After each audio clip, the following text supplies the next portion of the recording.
Hello guys, assalamu alaikum. Welcome back my channel Tania's Blog and Cook.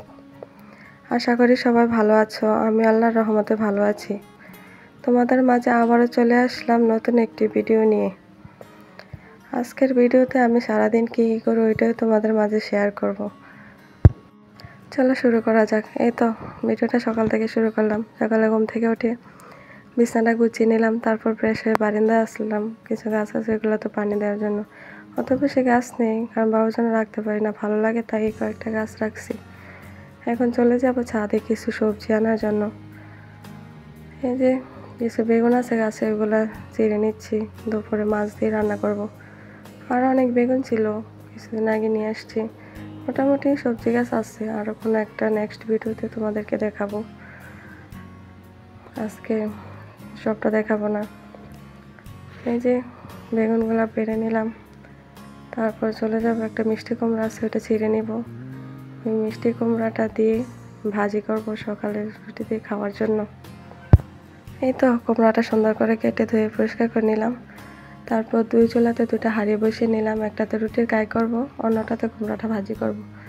প্রথমে চুলাতে একটা কড়াই বসে সামান্য একটু তেল গরম করে নিলাম, তারপরে একটু রসুন কুচি, একটু কাঁচামরিচ কুচি, সামান্য পরিমাণ হলুদ, সামান্য পরিমাণ লবণ দিয়ে ভালো করে নেড়ে ধুয়ে কেটে রাখা কুমড়াটা দিয়ে দেব।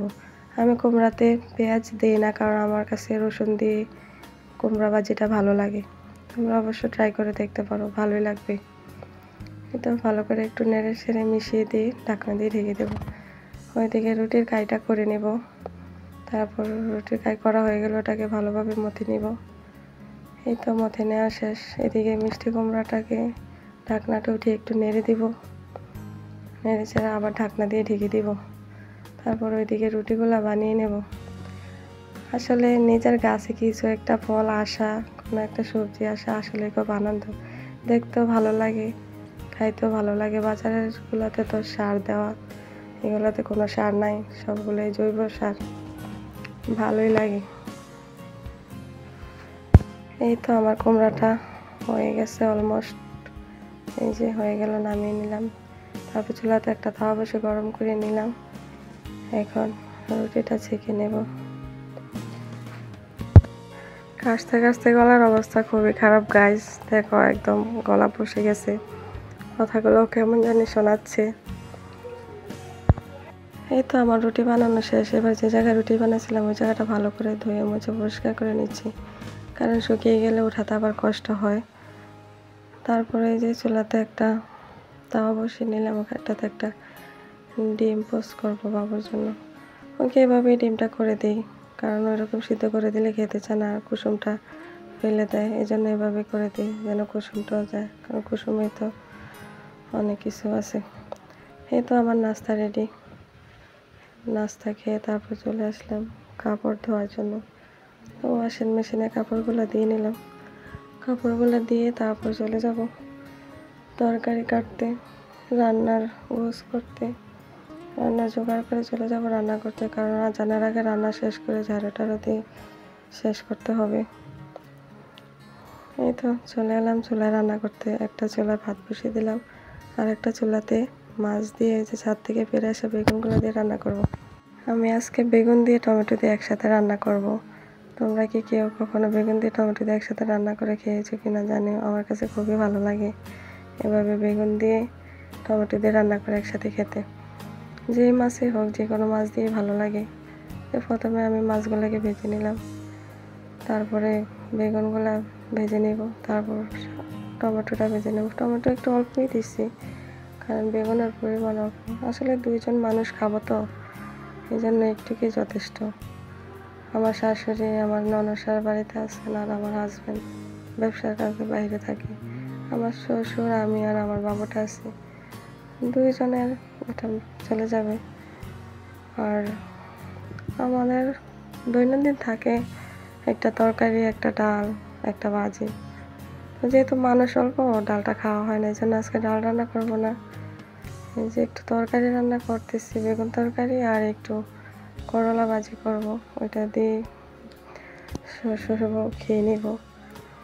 আর বাবুর জন্য একটু খিচুড়ি রান্না করে নিব। ও আসলে কিছুদিন খাইতেছে না, কয়েকদিন ধরে কিছু খাওয়ানোর জন্য। আসলে যখন ছোট ছিল সব খাওয়াইতে পারছি, সব রকমের সবজি দিছি। এখন একটু বুঝতে পারে, এখন কিছুই খাইতে পারে না, খেতে চায় না। এই জন্য অনেক কিছু কৌশলে খাওয়াতে হয়। তাই ভাবলাম আজকে একটু খিচুড়ি রান্না করে দিই। তো ওর জন্য একটু খিচুড়ি রান্নাবো আগে। তরকারি, এই যে তরকারিটা হয়ে গেল, তারপরে এখানে করলাটা ভাজি করে নিব। করলা আমি দুইভাবে ভাজি করি, কখনো আলু দিয়ে করলা দিয়ে ভাজি করি, আবার কখনো এমনিতে খালি ভাজি করি। আর হলুদটা অপশনাল, হলুদ মাঝে মধ্যে দিই, আবার দিইও না। সাদাটা দেখতে একরকম ভালো লাগে, এরকম হালকা হলুদ দিলে একরকম ভালো লাগে। তো আমি ম্যাক্সিমাম একটু হালকা হলুদ দিয়ে রান্না করতে পছন্দ করি। আর করলা রান্না করার সময় যত কম নাড়বা তত তিতা কম লাগবে। মাশাআল্লাহ, আমি করলা রান্নালে তিতা লাগে না, সবাই খেতে পারে, ছোট থেকে বড় সবাই। এই তো আমার করলাটার রান্নাটাও হয়ে গেল। এবার চলে যাবো বাবুর খিচুড়িটা রান্না করতে। বাচ্চাদের খিচুড়ির সময় রান্নার সময় আমি একসাথে অনেকগুলা সবজি দিই না, আসলে এটা ঠিকও না, কারণ বাচ্চারা একসাথে এতগুলা জিনিস হজম করতে পারে না। সবসময় ট্রাই করি দুইটা সবজি দেওয়ার জন্য, একটু শাক দেওয়ার জন্য। চাল ডাল তো মাস্ট থাকবেই। তারপর সামান্য একটু তেল, একটু হলুদ মরিচ, সামান্য একটু যে আদা রসুন, তারপরে ছেলে একটু জিরার গুঁড়া দিলে আর একটা এলাচ, এটাই যথেষ্ট, এতে বেশি কিছু লাগে না। তারপর সবগুলা কষিয়ে চালগুলা দিয়ে একটু ঝোল পানি দিয়ে ঢাকনাটা ঢেকে দিয়ে আস্তে আস্তে করে একটু রান্না করে নামিয়ে নিতে হবে। যাদের চিবিয়ে খেতে পারে না তাদের বাচ্চা, তাদেরগুলো একটু ম্যাশার দিয়ে বা ঘুটনি দিয়ে ব্লেন্ড করে দিলে হয়। আমার বাচ্চা যেহেতু 2.5 বছরও চিবিয়ে খেতে পারে, এই জন্য আমি এখন আর এগুলাকে ব্লেন্ড করে নেভাবে পানিটা শুকিয়ে গেলেই নামিয়ে নিব। অনেকদিন পরে খিচুড়ি রান্না করতেছি, আসলে অনেকদিন ধরে কিছু খাইতে চায় না, কি করবো বুঝি না। এই তো রান্না বান্না শেষ করে ঘর ঝাড়ু দিলাম, গোসল করলাম, নামাজ পড়লাম, বাবুকে ঘুম পাড়াইলাম। তারপরে একটু অবসরে বসলাম হাতের কাজ করার জন্য। এই টবগুলাতে গাছ লাগাবো, এই জন্য এগুলোকে একটু আর্ট করে নিচ্ছি। আসলে আর্ট করতে আমার ভালোই লাগে, এটা আমার একটা ভালো লাগার কাজ। এই তো প্রথমে সাদা রং দিয়ে এগুলোকে একটু ইয়ে করে নিলাম। সবসময় ডার্ক কালার ফোটানোর জন্য সাদাটা দিয়ে করলে ভালো। আমি যদি সাদা রংটা না দিয়ে ডাইরেক্ট ওই রংটা দিয়ে দিতাম তাহলে রংটা ফুটতো না। আসলে আমি যতগুলো হাঁড়ি করছি সবগুলোই তোমাদের সাথে শেয়ার করতে চাইছিলাম, বুঝি নাই কী কারণে ভিডিওটা হয় নাই, খুবই খারাপ লাগলো। তবে তোমাদের যদি ভালো লাগে, তোমরা যদি চাও, তাহলে আমি আবার এগুলো তোমাদের সাথে ভিডিও করে শেয়ার করতে পারি। যাই হোক, এই যে আমার করা শেষ। এবার আমি এখানে কিছু মাটি মিক্স করে নিব। মাটিগুলো নিচের বাগান থেকে নিয়ে এসছি, আর কিছু বালি নিয়ে আসছি, আর কিছু সার। এই তো মাটিগুলো নিয়ে গাছগুলো একটা একটা করে লাগিয়ে দিচ্ছি। দেখো, এই যে একটা একটা করে লাগিয়ে দিলাম।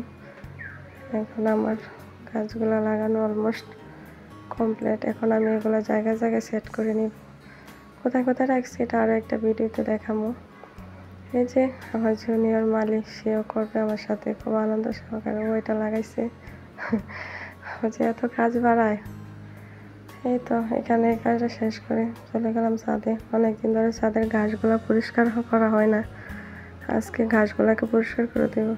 7 থেকে 10 দিনের মধ্যে আবার করতে হয়, ঘাসগুলো পরিষ্কার করে দিতে হয়, মাটিটা একটু আলগা করে দিতে হয়, তাহলে গাছের গ্রোথ ভালো হয়। আসলে আমার ছাদে এমন কোনো গাছ ছিল না যে মানে বাকি ছিল, সব গাছই ছিল, একদম ছাদ ভর্তি ফুল সবজি সব ছিল।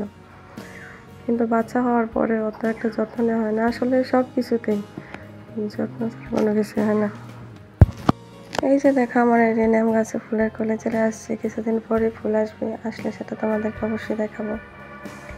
এই যে একটা একটা করে ঘাসগুলোকে উঠিয়ে নিচ্ছি।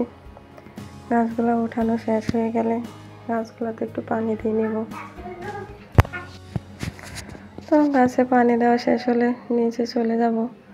আমার ছেলে আবার আজকে বায়না ধরেছে, ওকে সিঙ্গারা বানিয়ে দিতে হবে।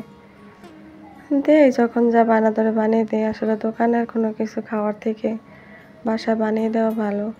দোকানের সিঙ্গারাগুলোতে কত ভাজা পোড়া তেল দেয়, বাসায় তো আর ওইরকম না। অনেক পরিষ্কার পরিচ্ছন্নতা মেনটেন করে স্বাস্থ্যসম্মতভাবে বানিয়ে দেওয়া যায়, তাই একটু কষ্ট হলেও সমস্যা হয় না।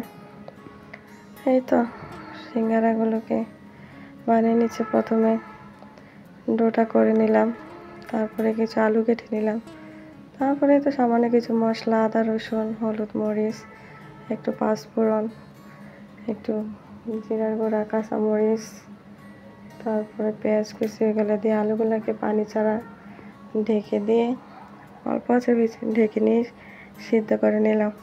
তারপর সিঙ্গারাগুলো বানিয়ে নিলাম। যদিও শেপটা সুন্দর আসে নাই, কিন্তু খেতে সিঙ্গারাটা আসলে অনেক মজা ছিল।